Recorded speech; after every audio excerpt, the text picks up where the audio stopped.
Assalamualaikum warahmatullahi wabarakatuh. Bertemu lagi dengan saya Aldi Fadila dengan NIM 1190445. Kali ini kita akan masuk pada pertemuan 7, yaitu from pengelola data master akun. Jadi di sini kita akan buat data master akunnya, kemudian kita akan buat data setting akunnya. Di sini yang langkah pertama yang kita lakukan yaitu adalah membuat foldernya terlebih dahulu di akun, di admin. Kemudian kita buat data foldernya yang bernama akun. Kemudian sebelum itu kita coba dulu ubah di bagian layout PHP nya pada Sumono 4. Kita kopikan kodenya seperti ini, master akun. Kemudian tinggal kita cek di Visual Studio Code nya.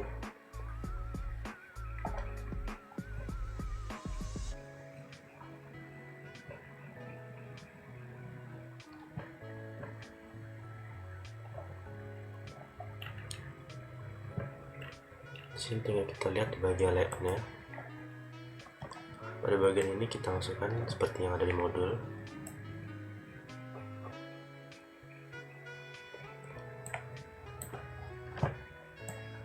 Di sini sudah kita masukkan akun, indeks, kemudian master akun.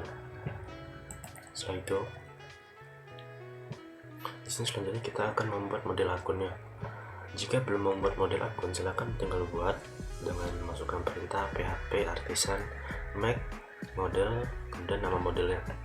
Di sini karena saya sudah ada modelnya, tinggal saya masukkan codingannya di bagian akun ini seperti ini. Tinggal kita samakan ini nih, kita kopikan. Setelah itu kita buat controller akunnya. Jika yang belum membuat controllernya, tinggal kita buat dan masukkan perintah ini php artisan make controller. Jangan lupa kita tambahkan strip 2 resource-nya agar nanti pas controllernya sudah terbuat sudah ada isi codingannya. Kemudian selanjutnya kita tambahkan root pada bagian web PHP nya seperti ini. Tinggal kita masuk ke web PHP.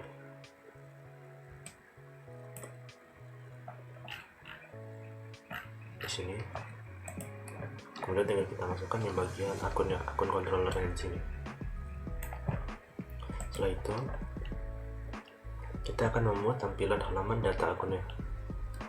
Tinggal kita masuk ke bagian admin di sini, tinggal kita buat folder yang bernama akun ini.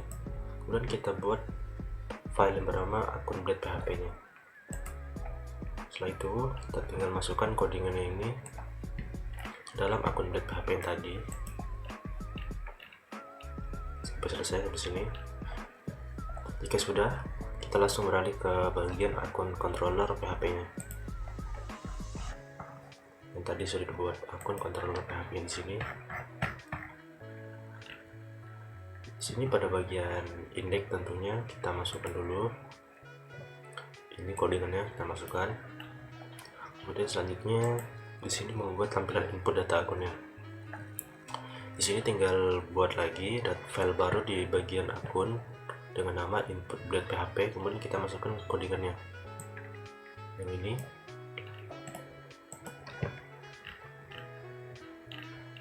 Berarti seperti ini yang bagian input blade PHP nya.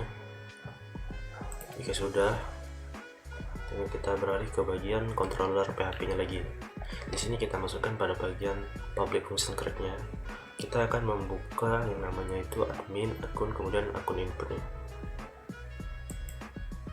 Kita coba PHP artisan dulu.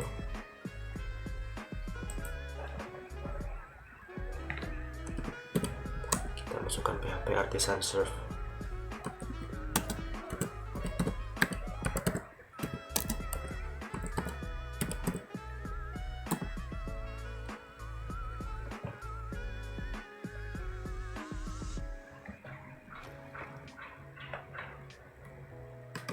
Oke, sekarang sudah tampil, tinggal kita coba lihat bagian Laravel-nya.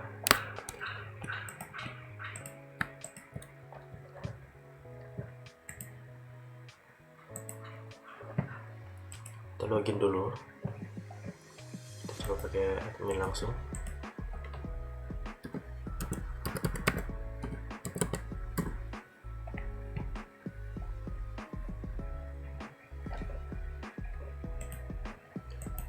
Oke, di sini sudah ada master akunnya yang sudah kita tambahkan di bagian layout update tadi.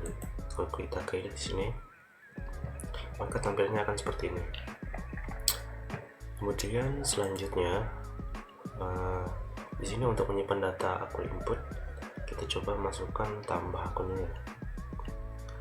Oh iya, jangan lupa untuk menambahkan fungsi store di bagian akun controller PHP-nya. Kita cek dulu di bagian akun controller PHP-nya. Di bagian store ini jangan lupa ditambahkan. Jika sudah sama, tinggal kita lanjut masukkan, inputkan datanya. Seperti ini, misalnya kode akunnya sekian 101 dengan nama akunnya kelas.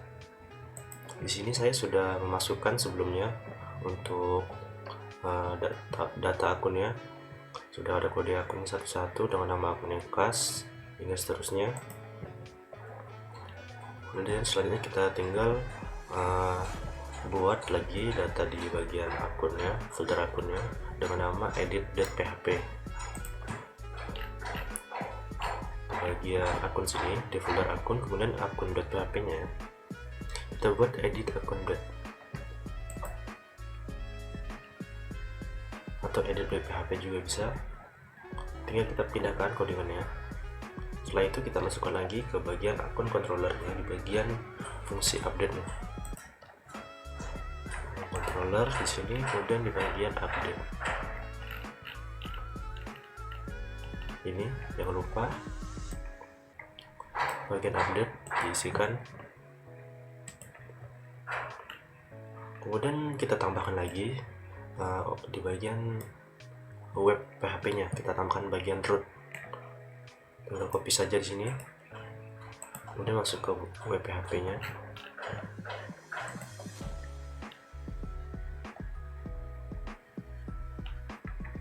Oke, di sini sudah ada ya.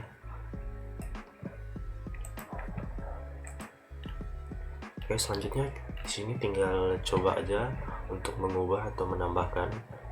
Jika sudah bisa, tinggal kita lanjut ke tahap selanjutnya, yaitu menghapus data akunnya. Di sini untuk menghapus data akun, tentunya kita tinggal masukkan codingan pada bagian function destroy-nya. Seperti ini, jangan lupa dipindahkan ke bagian akun controllernya. Kita bisa cek terlebih dahulu di sini.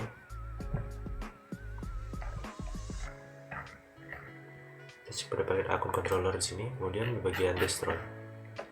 Nah, yang pada bagian ini tinggal samakan. Jika sudah, jangan lupa save untuk agar sistemnya bisa berjalan. Kemudian tambahkan lagi di bagian web PHP-nya bagian root ini. Jika sudah tidak perlu ditambahkan, langsung ke langkah selanjutnya. Atau jika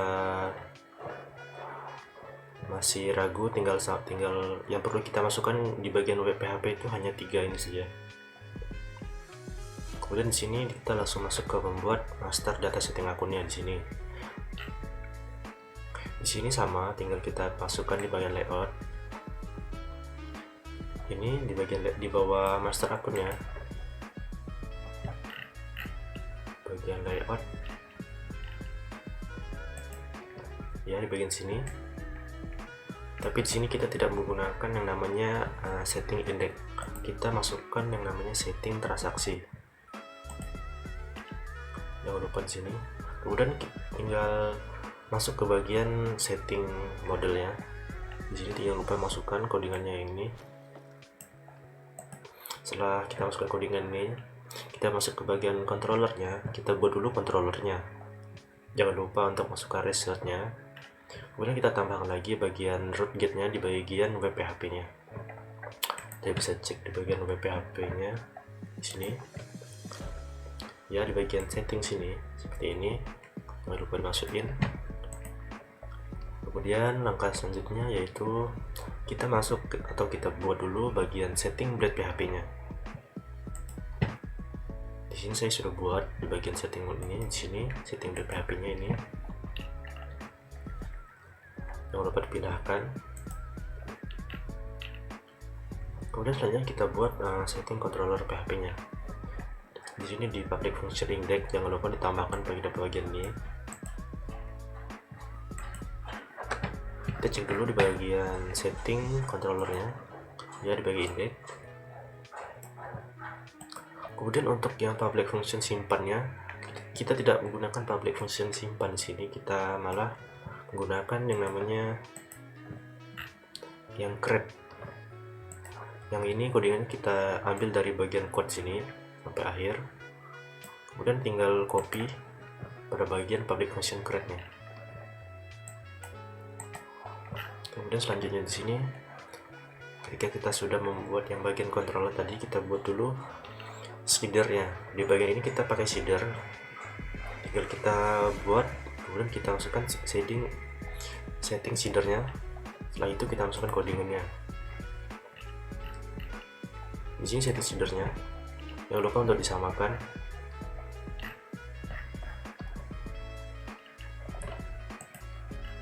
Kemudian di sini setelah di atas selesai dikerjakan, maka silakan database shader PHP-nya kita lakukan PHP artisan DB sheet. Yang ini PHP yang bagian di scale setting shader kelasnya, jangan lupa ditambahkan di bagian database shadernya yang ini. Terus untuk melakukan PHP artisan DB sheet-nya, kemudian untuk melakukan PHP artisan DB sheet-nya, di sini pada bagian database shadernya, kita cek dulu di bagian database shadernya. Di sini saya menyarankan untuk yang fungsi user table shadernya, kemudian untuk role dan usernya itu kita jadikan not dulu, atau kita kasih tambahkan fungsi garis miring di sini. Ini fungsinya agar nanti ketika kita menjalankan PHP artisan DB sheet itu nanti tidak akan ada yang error. Jadi kalau kita mencoba memasukkan PHP artisan DB sheet yang tadi, maka nanti akan ada yang error, karena fungsi DB sheet itu dia akan memanggil shader yang sudah kita buat sebelumnya. Jadi kalau kita panggil lagi, nanti akan terjadi error. Maka di sini bisa dijadikan not dulu. Nanti ketika selesai kita melakukan DB sheet-nya bisa dikembalikan atau kita hapus tanda garis miringnya. Kemudian di sini selanjutnya, di sini jika misalnya PHP DB sheet-nya tadi tidak berjalan atau tidak berfungsi sama sekali, tinggal masukkan PHP artisan migrate fresh sheet-nya. Jika sudah, kemudian kita jangan lupa masukkan ini di bagian web PHP-nya. Kita bisa cek lagi di bagian web PHP-nya. Di sini, ya yang dua ini. Jangan lupa dimasukkan. Kemudian nanti tampilannya akan seperti ini, setting akun untuk transaksinya. Kita bisa cek nanti di sini. Nah, maka tampilnya akan seperti ini. Di sini akan saya jelaskan sedikit. Untuk pada bagian master setting akun akan ada hubungan dengan master akunnya. Di sini akan ada hubungannya. Jadi untuk master setting akunnya, di sini untuk pilihan akunnya ada kas, utang, dagang, dan pembelian. Maka untuk bisa menampilkan kas, utang, dagang, pembelian ini, kita harus menginputkan data yang terlebih dahulu di bagian master akunnya seperti ini. Jika belum, nanti maka master akun di sini di pilih akunnya tidak akan ada pilihannya, cuma bisa pilih akun doang. Maka di sini fungsinya kita bisa memilih untuk transaksi retur, kita bisa pilih di sini transaksinya untuk kas, utang, dagang, atau pembelian, tergantung soal yang kita kerjakan. Kemudian untuk transaksi pembelian juga sama. Jadi fungsinya untuk kita memilih fungsi transaksinya untuk akun apa saja. Mungkin sampai di sini hanya itu saja yang dapat saya jelaskan tentang pertemuan 7 ini, membuat master akun dan setting akun transaksinya. Jika dalam pengucapan penjelasan saya masih ada yang kurang dimengerti, saya mohon maaf. Mungkin sekian dan hanya itu saja video dari saya ucapkan terima kasih.